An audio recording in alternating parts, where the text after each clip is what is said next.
So this course is about transforming development practice to deal with a human-dominated planet and a fundamentally different, highly connected and rapidly changing world. And we now know much better what we need to change and that we need to do things differently. But there's also a need for new ideas and concept and language that can help us articulate visions and actually where we would like to go instead. And how do we find new language for combining the notions of deep sustainability with also securing a good and meaningful life for people on the planet? And biosphere stewardship is one such kind of concept to help us discuss and articulate these things. And stewardship, first, is one term that's appearing across many different contexts in research as well as in the kind of practice and among civic actors. And the idea of stewardship in research is very much about articulating the normative dimensions of science and the need for ethical perspectives, also in interventions for sustainability. And many words that are linked to stewardship, it's talk about planetary stewardship, earth stewardship, ecosystem stewardship, etc., is also about trying to link local perspectives to regional or even global perspectives. So how can we actually think about interconnected sustainability and human well-being? The word stewardship also has a history or a luggage. It's not straightforward. For some people it has religious connotations, and for some associated with a kind of top-down conservation scheme, for example. But it is still useful. It's intuitive and means something to people. And I think it's a good platform to start discussing. So where can we meet, and what are these? What can be a good platform for discussing these things? So biosphere stewardship is one attractor for thinking about the future, and it's about engaging with ideas of responsibility and care, and that means going beyond getting the rules or regulations right. But also about enabling actions that are founded in people's values about sustainability and about their own sense of responsibility.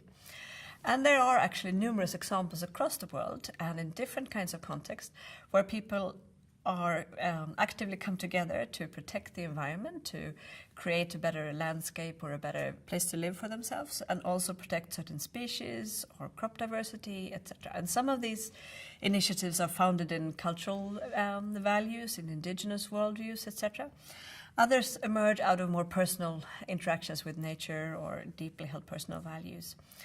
And those values may come out of interactions with nature that are accidentally or actually planned or designed. In urban context, one may actually try to find ways for people to access nature and interact with parks and nature also in urbanized context. Acting out your care responsibility can also be part of your own identity to be a steward and lead to kind of dignity and a meaningful life. So what does biosphere stewardship mean? So it's explicitly acknowledging and builds on that we are part of and dependent on our living systems, our ecosystems that are covering our whole planet. So that's captured in the idea of the biosphere. And another thing is the need to engage with diverse actors in a way that acknowledge their values and draw upon their connections or relationships with nature. And in particular, we're emphasizing the need to engage with the positive connections to nature. And that's both about recognizing existing connections such as biocultural values, sense of place, and your individual values related to nature, but also about creating a context or nurturing ways to reconnect to nature.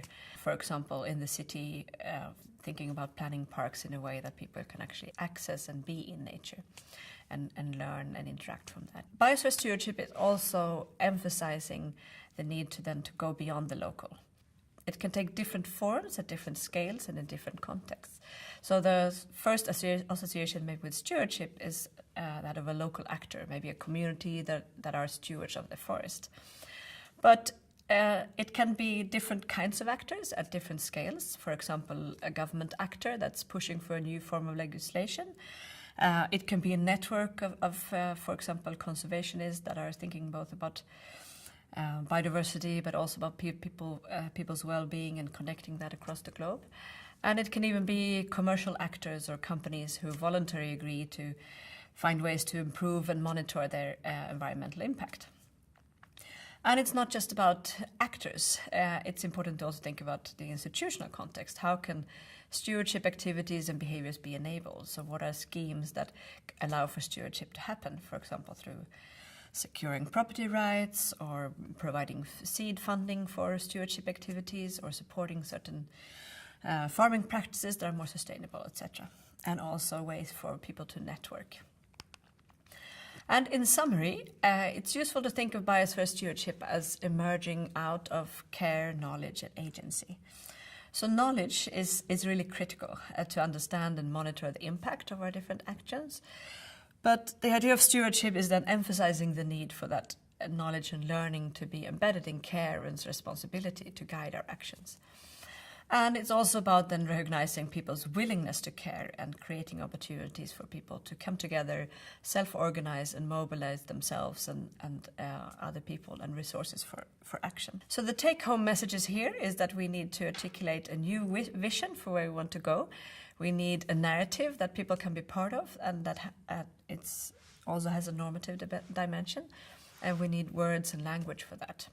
And biosphere stewardship is one such concept that can be used to articulate and discuss such a vision and to kind of populate such a vision. And it's founded in our dependence on the ecosystem and the need for responsibility and care in our relationships to nature. And I'm suggesting here also that care, knowledge, and agency are three dimensions that can help us understand what stewardship is, and that biosphere stewardship emerges out of those three together. As a next step, you will hear an illustration of how biosphere stewardship can emerge and develop in an urban context. Thank you very much for listening. Hi, my name is Johan Pesanja Enquist. I'm a postdoctoral researcher at University of Cape Town in South Africa. So moving from this bigger picture of biosphere stewardship, I want to talk to you about a more concrete example of how stewardship can be used in practice and how understanding it as involving care, knowledge, and agency can help shed light on how people contribute positively to ecosystem management. So I want to talk to you about my research in Bengaluru in India. Bengaluru is a rapidly growing city that used to rely on hundreds of water bodies, lakes and tanks and so on, that provided the city with water, but many of these have been degraded by the urban development and the rapid expansion of infrastructure and residential areas. So the city has started relying more and more on external water supply, but in recent years this has been insufficient to meet the increasing demand of the city. So it's stuck in a dilemma where the urbanization is pushing out the more sustainable options, these local lakes and water bodies. So we have studied possible options for moving away from this pathway to something more sustainable. So more specifically, we have looked at public-civic collaborations. So these are joint efforts by municipality and groups of local residents that together have proven more successful in restoring and protecting lakes compared to the more top-down approaches that were happening previously. So part of this is that empowering local groups makes it easier to monitor and do maintenance. Since local residents are present every day, they can report problems that happen. And civic involvement also means that it's easier to adapt the lake access and how it's used to the needs that exist around the lake. So this builds legitimacy and support for protecting lakes in the local community. More broadly, these collaborations also promote a sort of an ecosystem understanding of lakes. These groups advocate for protecting lakes as connected, so also protect the water flowing between them, as well as their role in replenishing groundwater that are needed for the local bore wells that many of these residents rely on. So how does this case contribute to understanding stewardship and a stewardship vision? Well, as Maria talked about, one component of stewardship is care. And by looking at why people care about lakes and why they get involved, we see that local residents have a different approach than public agencies. They're often directly affected by lake water levels, and they're motivated differently than the formal actors that take care of the lakes. So care is important for understanding what it is that people value about ecosystems and natural resources, and it also matters for understanding what approaches and solutions that they will prefer and support, and also how their own engagement and behavior might contribute to these solutions. So the second dimension is knowledge, and here we see that by being embedded, as these residents are, they're embedded in the system, they also have access to understanding it differently than more the expertise that top-down managers often have. So for example, if you live next to a lake, you're more likely to notice quickly if something is causing it to flood or to dry out and be polluted and so on. So this is a closer access to the feedbacks that ecosystem give you. So involving local residents can also complement the formal expertise that centralized management typically has more easy access to. And this is especially relevant in terms of linking to local conditions and understanding how to adapt management to a specific lake. So what has happened in Bengaluru is that the more bureaucratic and top-down management has run the risk of getting trapped in business as usual, as they're unable to curb the growth of the city. They're getting increasingly independent on this external water source. And this is a trap when this external water source runs out, as well as the groundwater starting to do. It makes the previously effective solutions less relevant for solving the problem. So these lake groups are really important because they've broken the trend of centralizing management to city authorities. And they've instead shown these partners that decentralizing part of the management is actually more effective for managing the lakes. So we all know that humans depend on nature in various ways and derive benefits from it. And we also have an impact on it. And this is not always a negative impact, even though environmental degradation is very common, as shown in this case. But by looking at stewardship through these lenses of care, knowledge, and agency, we can understand very specific ways in which civic engagement can help identify more sustainable pathways. So designing participatory approaches in development policies is important beyond this goal of promoting democracy and transparency.